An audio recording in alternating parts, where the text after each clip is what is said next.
You also say I'm Shavea. I'm okay. So I know where the name comes from. So please open again Genesis 21. Ronan, what does Be'er mean? Will. Well. Yeah, I didn't say that. But yeah, will. Where is the will, my dear? Where is the will? Right here behind you. That's right here. Later on, you will see it by yourself. Okay? Be'er. Which Be'er? That's mentioned in Genesis 21 on verse 22. Who's reading? Genesis 21:22. Let's do it quickly. Yeah, go ahead. I saw you, yes. At that time. Louder. At that time. There you go. Abimelech, the commander of his army, said to Abraham, God is with you in all that you do. Now therefore swear to me. Swear to me. Ishava. Li. In Hebrew. Shava. Yeah, go ahead. Now therefore swear to me here by God that you will not deal falsely with me, or with my descendants, or with my posterity. But as I have dealt kindly with you, so you will deal with me, and with the land where you have sojourned. Go ahead. And Abraham said, I will swear. I swear it. Ani nishba. Shba. Sheba. Okay, go ahead. When Abraham reproved Abimelech about a well of water. Which well of water? This one. Go ahead. Servants had seized. He said, I do not know who has done this thing. You did not tell me, and I have not heard of it until today. And Abraham took sheep and oxen, gave them to Abimelech, and the two men made a covenant. Abraham set 7 ewe lambs. In the 7. How do you say 7? Shiva. Okay, see that's the double meaning. Go ahead. And Abimelech said to Abraham, what is the meaning of these 7 ewe lambs that you have set apart?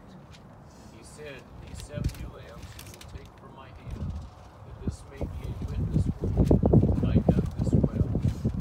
Therefore that place was called Beersheba, because they're both of them sworn oath. Thank you very much. Is that enough? No. Go to chapter Genesis 26. Verse 23. Someone else. Genesis 26, verse 23. Who's ready? Who's ready? Who's ready? Yes? Go ahead. Go. From there he went up to Beersheba. From there, he went to... Where's Beersheba? Yeah, of course. Go ahead. And the Lord appeared to him the same night and said, I am the God of Abraham your father. Fear not, for I am with you and will bless you. Wait a second. Who is he talking to? To Ishmael? Isaac. To Isaac. So they've just started and said, well, the covenant was with Abraham, but the covenant continued to his son Isaac. And where do we read this? Go ahead, continue. I am with you and will bless you and multiply your offspring for my servant Abraham's sake. Every word, every name in the Bible, all of us, we tend to skip names. Right. Okay?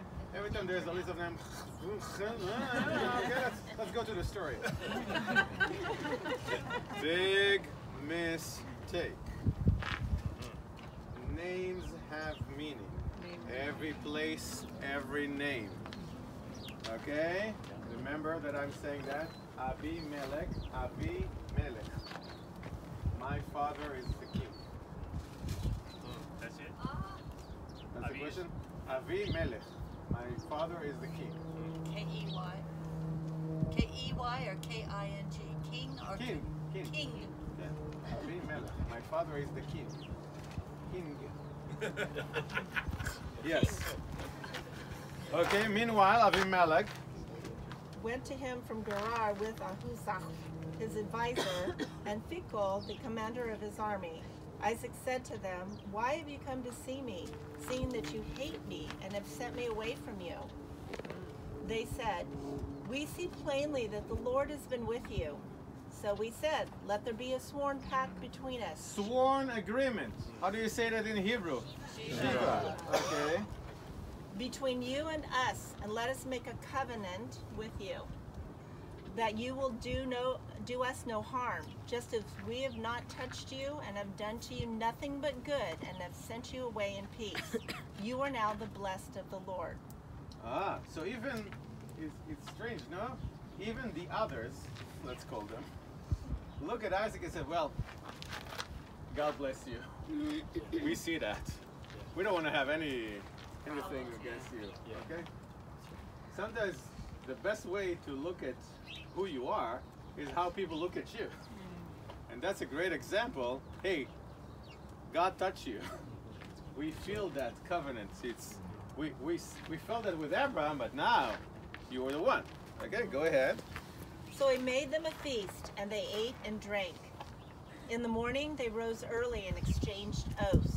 Oath. They swore an oath. They exchanged oath. Again, Sheba. And Isaac sent them on their way, and they departed from him in peace. That day. That same day, Isaac's servants came and told him about the well that they had dug. Which well? This well. Okay. And said to him, "We have found water." He called it Sheba. Therefore, the name of the city is Beersheba to this day. Thank you, Eric. Did I invent the name of this place? No. It's mentioned in the Bible twice. Abraham and Isaac. And now we understand what is the word well, be'er, and why it was called Sheba, again, oath or seven. Okay? Where's the well? We already mentioned. It's right here. What is the difference between a cistern that we saw yesterday and living water that runs in a stream, okay, or a well? A well is fresh water. Yeah, where A cistern is just... Very good. So what is the difference? First of all, I know that I'm talking about hydrology right now, but let me fix it. I can drink water from a lake, freshwater lake. No, I can drink water from a river, okay? And I can drink water if I'm going to the water table. Right. Now, sometimes water table is like hundreds of meters deep inside. It's very difficult to dig. And sometimes the aquifer is a little bit closer, so you don't dig deep enough, but you reach the water table. But those are water that runs from the surface of the ground, go now to the water table, and they're fresh and so on, and they're considered what? Living water. Okay, they're very good water. Okay, unlike a cistern that runs, the stream runs like this. You direct the water and you put it in a stagnant place in a cistern that we saw, for example, yesterday. Okay, now we have the living water in a stream, living water that comes from a well or a cistern. If you live in the desert, what is the main concern that you have? Water.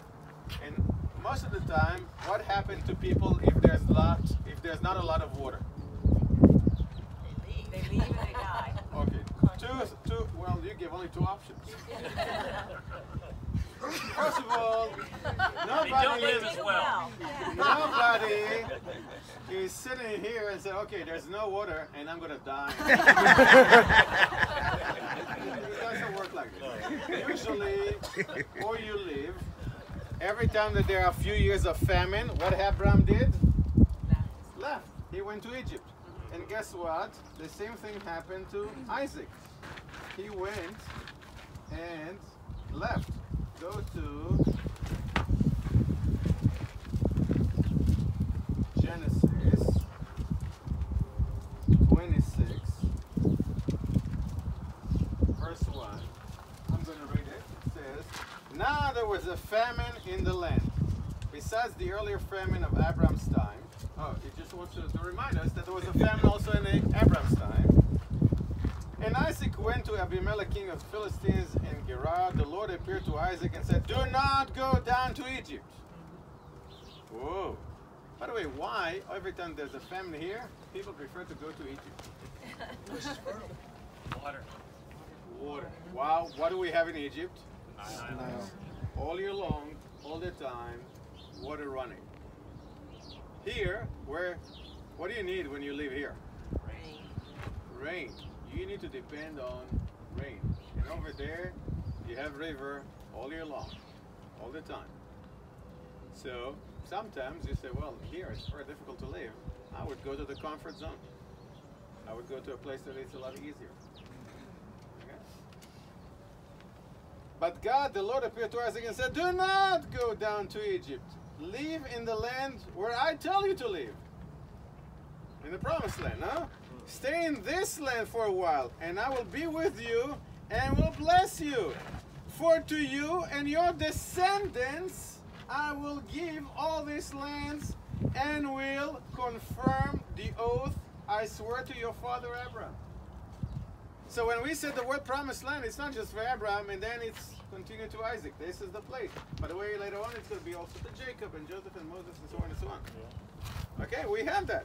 And then listen to that. I will make your descendants as numbers of the stars in the sky and will give them all these lands. And through your offspring, all nations on earth will be blessed. Because Abraham obeyed me and kept my requirements, my commands, my decrees, and my laws. Okay, so we have that story. So now we know the name of this place, we know the location, we understand why Isaac continued to live here. And by the way, when they are fighting who controlled the well, usually herdsmen fight. I'm not going to read, but there are many stories in the Genesis about fighting between herdsmen who control the well. The well is the story of this place. Okay, water is the most important thing when you come to live. The king of Judah began to reign. He was 25 years old when he became king, and he reigned in Jerusalem 29 years. His mother's name was Aviah, daughter of Zechariah. He did what was right in the eyes of the Lord. Thank God. Yeah. After so many kings that did horrible things, Hezekiah was one of one of only two that did was right in their own eye, in the eyes of the Lord. Just as his father David. Wait a second. David is not his father. But they wanted to say, from David until Hezekiah, all those kings were terrible. And now finally we have a king that is doing what the Lord told him to do, exactly as his father David. It's like someone will say, hey, Ronan is finally a good, and he's good like his father Moses. Okay? Moses the prophet. Yeah. He removed the high places, smashed the sacred stones, and cut down the Asherah poles. He broke into pieces the bronze snake Moses had made from up the time the Israelites had been burning incense into it. Hezekiah trusted in the Lord, the God of Israel. There was no one like him among all the kings of Judah, either before him or after him. He held fast to the Lord and did not cease to follow him. He kept the commands of the Lord had given Moses, and the Lord was with him. He was successful in whatever he undertook. He rebelled against the king of Assyria and did not serve him. From watchtower to fortified city, he defeated the Philistines as far as Gaza and its territory. So Hezekiah was blessed by God because he trusted the Lord. But what we read again is that he destroyed the high places, smashed the sacred stones, and cut down the Asherah poles, broke into pieces. So when we found here an altar in Beersheba that was broken, some suggest that that's maybe Hezekiah that destroyed the altar here and said, okay, the presence of the Lord is not in every city. You can't just build a temple and mix it with other gods around here. You want to pray to the Lord, you want to worship him, go all the way to Jerusalem and unified the faith in one center in the presence of the Lord in Jerusalem. If you're building an altar here and said this is your God, and then you mixed it with putting statues and so on, that's not the way to do it. So again, archaeology that helps us to understand something that we found that mentioned in the Bible, that's a proof that this is not just a fiction, that's a real book that tells about real stories that happen here. Okay? What we're going to do now is on our way to the promised